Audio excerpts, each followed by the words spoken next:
दक्ष police news, पहिले खाकी मग बाकी। वाळवीर फाटा परिसरात खुर्ची विक्रेत्यास मारहाण करून मोटारसायकल खुर्च्या व रोकड लुटण्यात आली होती।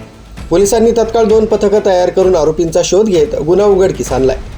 इगतपुरी तालुक्यातील वाळविहीर करोळे फाटा परिसरात खुर्ची विक्रीचा व्यवसाय करणाऱ्या व्यक्तीस मारहाण करून जबरी चोरी करणाऱ्या आरोपींना घोटी पोलिसांनी अवघ्या 30 मिनिटात शोधून काढत उल्लेखनीय कामगिरी केली। या प्रकरणी फिर्यादी राजेश मांगेलाल बंजारा वय 42 वर्ष, व्यवसाय मजुरी, मूळ राहणार राजस्थान व सध्या ओमबाबा रोड घोटी तालुका इगतपुरी यांनी घोटी पोलीस ठाण्यात फिर्याद दिली।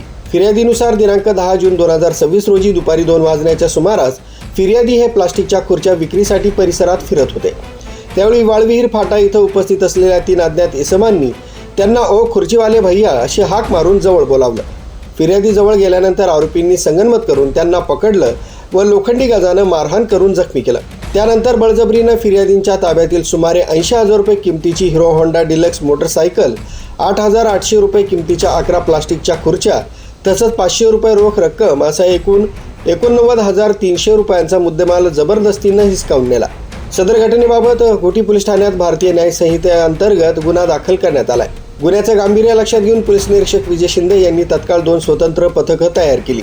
पोलीस अधीक्षक डॉक्टर DS स्वामी यांच्या आदेश तसंच मार्गदर्शनाखाली पोलिसांनी घटनास्थळ परिसरात वेगानं शोध मोहीम सुरू केली।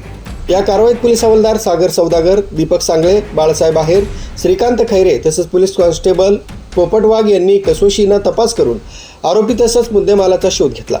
पोलिसांच्या तत्परतेमुळे अवघ्या 30 मिनिटात गुन्हा उघडकीस आणण्यात यश आलं। ही कारवाई परिसरात चर्चेचा विषय ठरली आहे। सदर गुन्ह्याची नोंद पोलीस हवालदार इंगळे यांनी केली असून पुढील तपास पोलीस उपनिरीक्षक प्रवीण उदे, घोटी पोलीस ठाणे हे करीत आहे। न्यूज ब्युरो, दक्ष पोलीस न्यूज, घोटी।